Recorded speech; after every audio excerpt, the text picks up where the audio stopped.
So if I would have made that list, I would have made it based on their glycemic index for people with diabetes.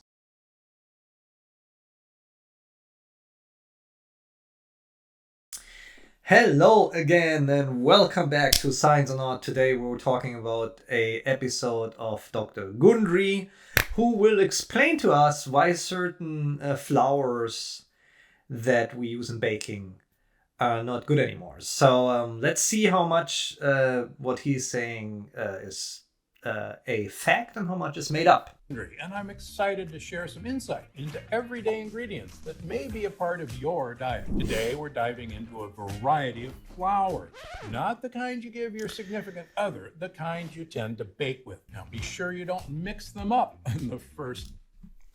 To be honest, that's a cute segue.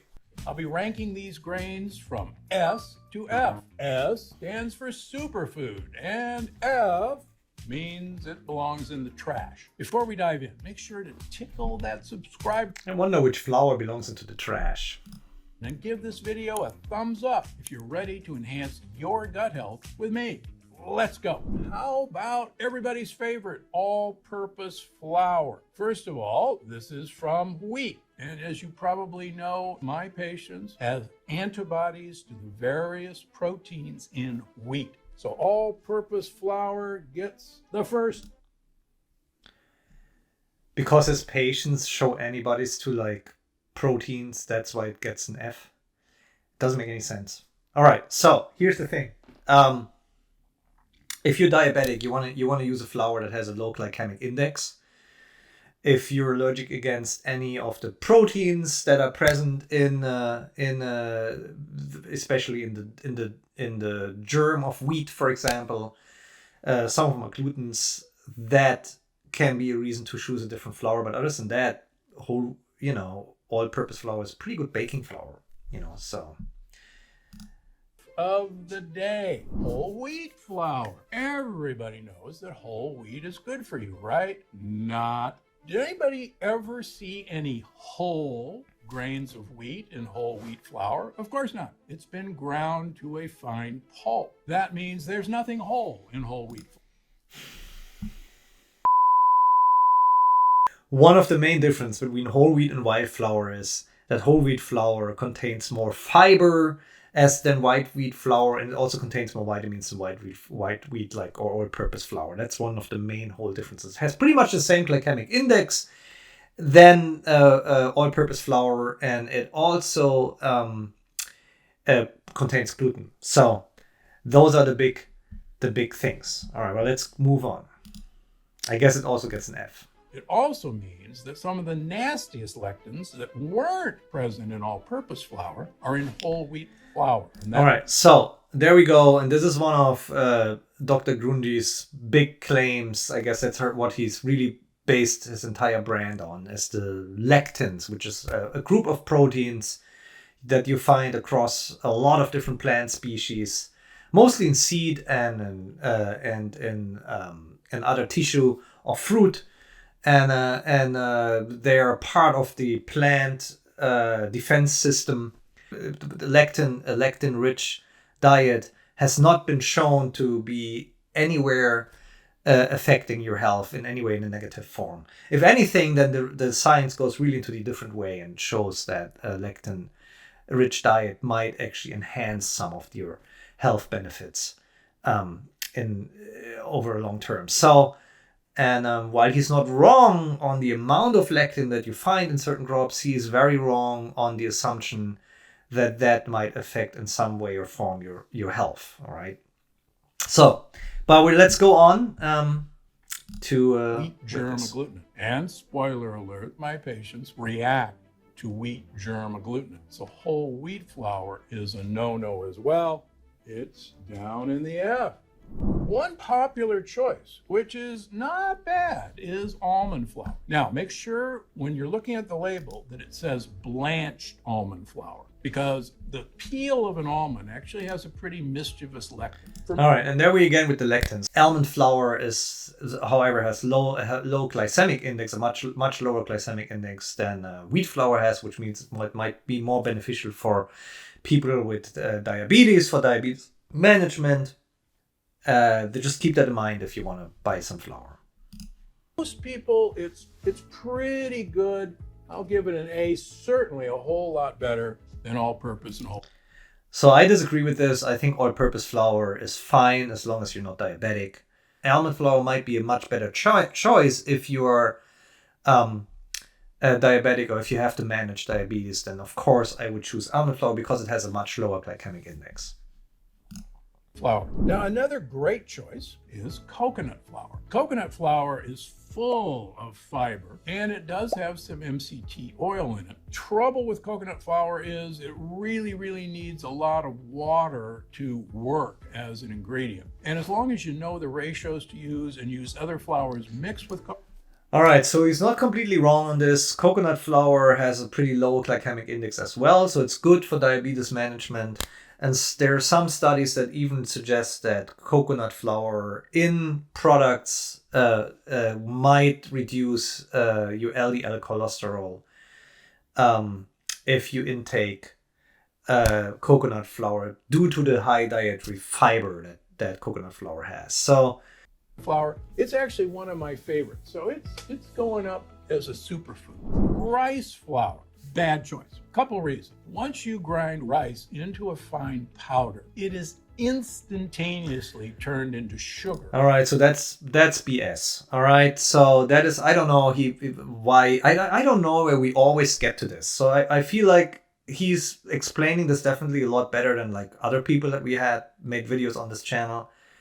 So rice flour has pretty much the same glycemic index like whole wheat or all-purpose flour has, which is pretty high.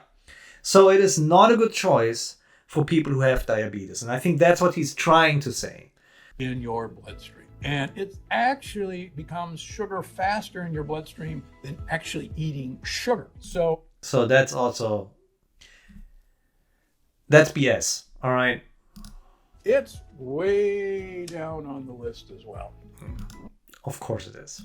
Okay, it's time for a quick quiz. Now, there are 2 facts in 1 line. All right, we're going to skip the quiz and go directly to the next one here.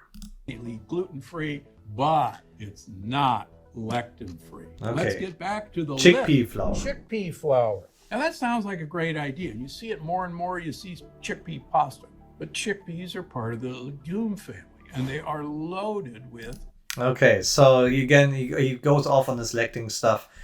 I do want to emphasize for everyone who's watching Dr. Gundry or who follows his health advice, the whole lectin story that Dr. Gundry is proposing now for like years, I guess, and saying that lectin actually leads to more heart disease, to early death, etc., etc. Whatever he claims, there's no research that shows that. Even his own research, and we're gonna get there in a minute, even his own research is doesn't show that. He didn't do any research. There's no peer-reviewed publication from Dr. Gundry that shows that lectins have are detrimental to health. That is just that research doesn't exist. But there is, on the other side of that, there is like a huge body of knowledge that acknowledges that lectins from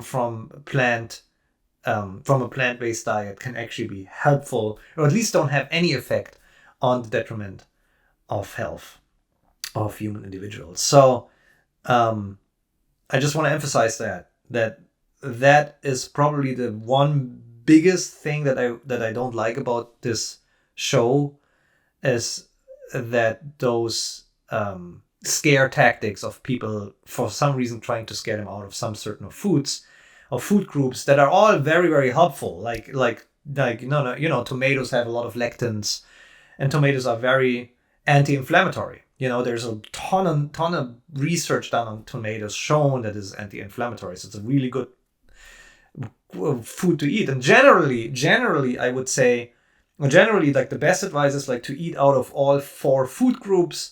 Eat a lot of whole foods, a lot of plant-based foods, especially vegetables, fruit. They're all really good for you. And control your portions, and that's really what you have to do. It's a very simple math, very hard to achieve, but a very simple math that you really have to do. Eat out of all 4 food groups, eat a lot of plants and vegetables, eat a lot of whole foods, and control your portions. Those are the 4 things that you should do. Everything else, those scare tactics with lectins or with organic and non-organic, that all belongs into the, science rejection bullshit category. Unfortunately, and there's a lot of that on the internet. Like, that's why we're doing this channel. Lectins. So even though this sounds like a gluten-free option for those of you trying to go gluten-free, it is not lectin-free. And I see so many people thinking they're being safe with chickpea flour. It's down in the... You are safe with chickpea flour and... Darn it. Buckwheat flour. Now, when I was first researching lectins years ago, I was pretty doggone excited about buckwheat because buckwheat seemed to meet all the criteria I was looking for. Okay, so, and here we go on his claim to be a researcher on lectin. So I looked this up, and the only thing I found is that Dr. Gundry published several conference abstracts, which is very different from a peer-reviewed publication because nobody is peer-reviewing your publication. It's just an abstract. It's just like 300 words that you put together, and you can make quite some stunning claims in those. But there hasn't been no peer-reviewed body of knowledge from Dr. Gundry anywhere that I could find that corroborates his claim that he had done extensive research on lectin. You want to choose a flour based on your health, on your goals that you have, like, do you want to lose weight? Do you want to gain muscle? Do you want to maintain health? Should be criteria too. Are you diabetic? Are you overweight? All those should be like criteria to choose your flour. And then of course the biggest criteria is, are you actually baking? Because most people don't bake. This is really just made for people who use a lot of flour, I guess. Or except buckwheat is loaded with lectins. So again, buckwheat is loaded with lectins. It probably goes into the F category then. As I really wanted to like buckwheat flour, darn it, it's not any good. Down in the F. Well, you're saying, but what about everybody's favorite oat flour? Oats aren't gluten, but oats have a protein that cross-reacts with gluten. Almost all of our oats in the United States, even the organic ones, test positive for, are you ready for this? Roundup. Yep. All right, so he's not wrong with that. So there is a study that shows that about 75% of the oats bought in Canada and the United States test positive for residue of glyphosate, which is the active ingredients in Roundup. I have to say that none of those were tested over the maximum residue level that is allowed either in Canada or in the United States. But Roundup is used in oat production to keep the shoots relatively high at the same height so that it's easier to harvest. I believe that's how Roundup is used. If that's not the case, then please comment down there. I'm not an oat specialist. In your oats, even some of the organic varieties, that's glyphosate for you purists. Plus, there is a herbicide that is against the law to be sprayed on oats to stunt the stalk growth so it's easier to harvest, that the EPA now allows at much higher concentrations, even though it causes cancer. Okay, well, that's not true. So the EPA has a big eye on glyphosate at the moment. And glyphosate is not allowed in Europe anymore. And it is questionable whether or not glyphosate causes cancer or not. There is the body of knowledge is not very conclusive on that. Every oat product tests positive for this. Not every oat product. 75% of oat products. Oat flour as a lectin that cross-reacts with gluten. It's loaded with herbicide. Okay. Again, this is like oversimplification. I want to just say something. He's not 100% wrong. So lectins are not a concern. I think we can rule that out for now. And then herbicides and pesticides. Again, you find herbicide residues in oats, like especially glyphosate, in about 75% of all the tested samples in that one study. So he's not 100% wrong about this. But again, this is oversimplification. And pesticides, let's try quinoa flour. Well, everybody knows that the Incas lived on quinoa. What everybody doesn't know is that the Incas did not eat quinoa without first fermenting it. They let the bacteria eat the lectins, and then they cooked it. That's not what's done with quinoa flour. So quinoa is loaded with a nasty lectin. It's going to... Again, the lectins, you see, like everything that has like high lectin content is going to go into the F category. Again, there's no research that corroborates his claims on lectins are bad for you. There's just like that. If anything, then quite the opposite is where the body of knowledge goes. So I just disagree on this I disagree on this entire list, really. So if I would have made that list, I would have made it based on their glycemic index for people with diabetes. That would have been a very useful list. This list is pure BS. This is based on like, less lectin. This is a less lectin list. D, but it's really enough. Millet flour and sorghum flour. It turns out that millet and sorghum do not have a hull. They're one of the few grains that don't have hulls. And it turns out the hull contains most of the lectins. So both millet flour and sorghum... He's based on his entire flour on the lectin content. And his entire flour list, I really don't want to watch this anymore. His entire flour list goes on the lectin content. And again, I would base this on glycemic index. It makes a lot more sense. And sorghum and millet flour have relatively high glycemic indexes. Flour are lectin free. Fun facts, millet in particular is very drought tolerant. It requires extremely low amounts of water to grow and millet is also wheat. So, yeah. Honestly, in the time of drought taking over the world, millet is now looked at as a super grain for so many reasons, with a proviso. So that's a superfood, millet and sorghum. Now, before we really say, oh my gosh, I really wonder for who this list is made, because, unless you're scared of lectin, and the only reason you are scared of lectin is because you listen too much to just Dr. Gundry and to nobody else. This list is not made for anyone. If you have diabetes, you can't use this list. It's not gonna go. That's not the list for diabetes management. If you're allergic to gluten, you can't use this list. So the only way you can use this list is if you're scared of lectin. Something I can use. Understand that whenever we take a whole food, like millet or sorghum, and grind it up into a fine powder, it becomes much more easily digested and much quicker to turn into sugar in our blood. And I see many of my well-meaning patients who go crazy for millet flour food, sorghum flour food. But wouldn't that be the same with all the flours? I mean, it doesn't matter if you have like oat flour or millet flour or sorghum flour. Isn't that like the same, that you make it a little bit more available to your body, because you break down those long chains of carbohydrates? Their triglycerides raise. So you got to be careful with this. This is not free food. Rye flour. Sorry, rye is loaded with gluten. It is not a substitute for anything else. It's right there in the F. Rye bread is extremely delicious, and there's nothing wrong with rye flour. Unless you have gluten intolerance, allergy, or you have diabetes, then of course you don't want to use it. But other than that, you're fine. Sorry about that. How about flaxseed flour?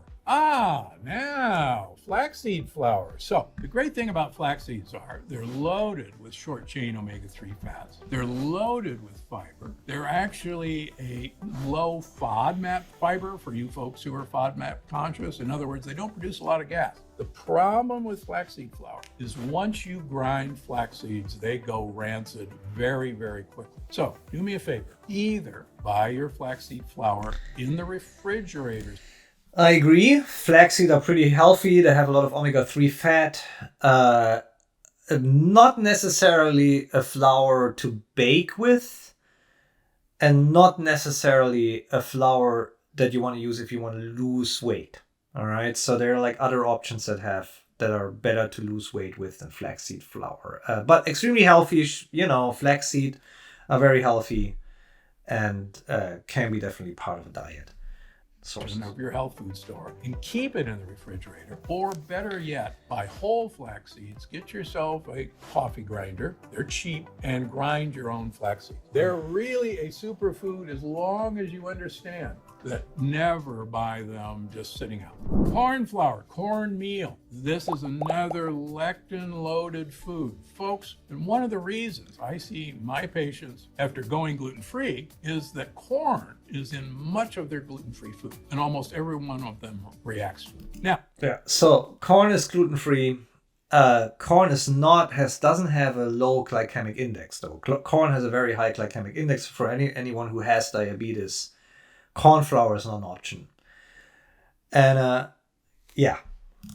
interestingly enough, traditionally, cornmeal was never made without treating the corn with lye and turning it into masa flour. That removes the hull where most of the mischief comes from. So if you see masa flour, that's your best option for cornmeal. And it's becoming more available. That's the traditional way corn was treated, so it didn't kill people. So corn doesn't kill people. Corn is healthy. You can eat a lot of corn.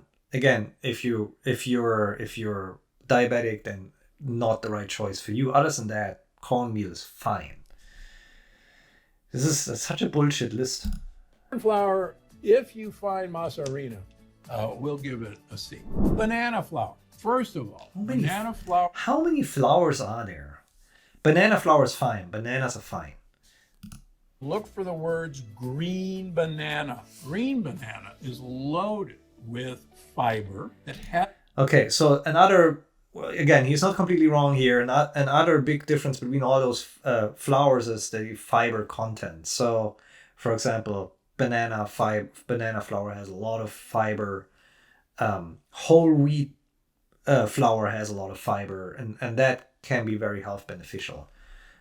Again, I would choose the type of flour that I use based on my health status and based on what my goals are in my life in terms of like body weight or muscle gain, etc.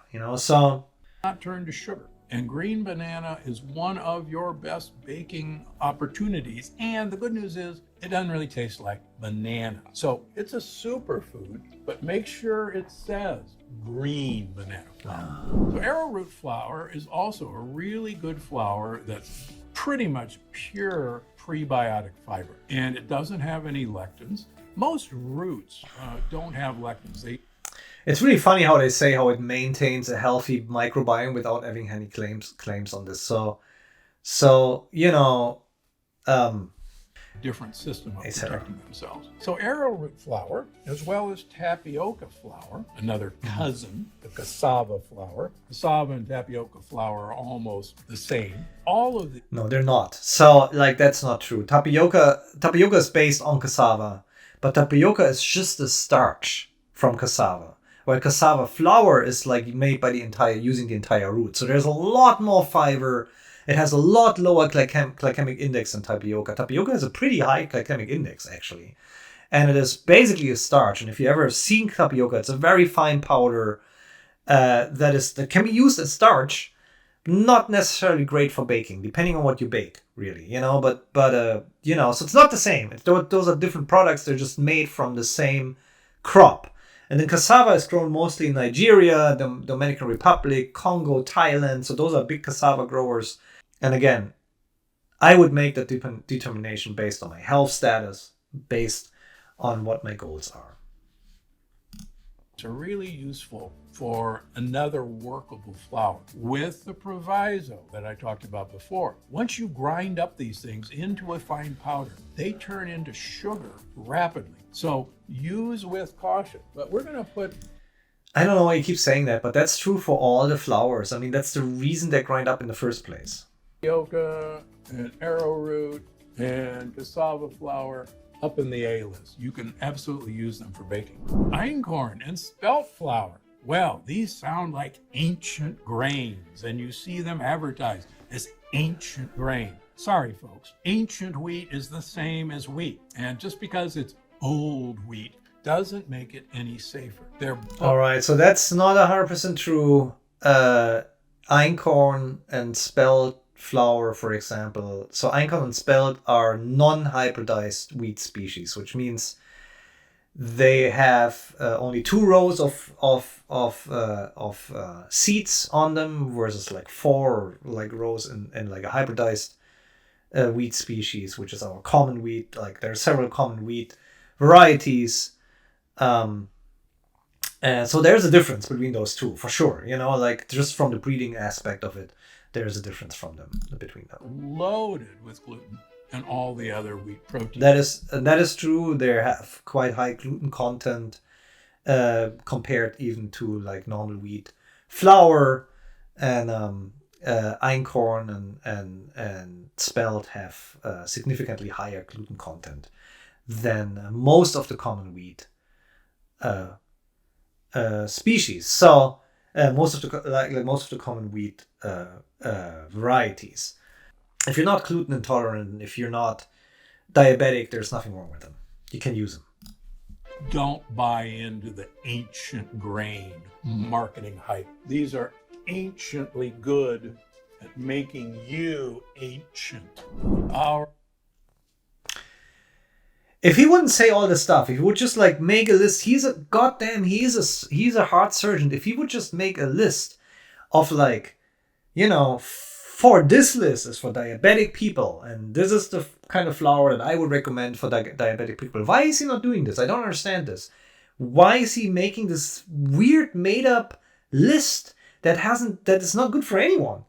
Right. The super ones, coconut flour, sorghum flour, millet flour, flaxseed flour, you grind yourself or keep your fish. All right, so I guess he's done. So I wonder who this list is made for. The flour choice should be based on your health conditions and on your personal goals. That's it. It should not be based on how much lectin there is in a certain type of food. That is not a thing. And with that, I hope you subscribe to my channel. We will do a lot more of this, and I will see you soon.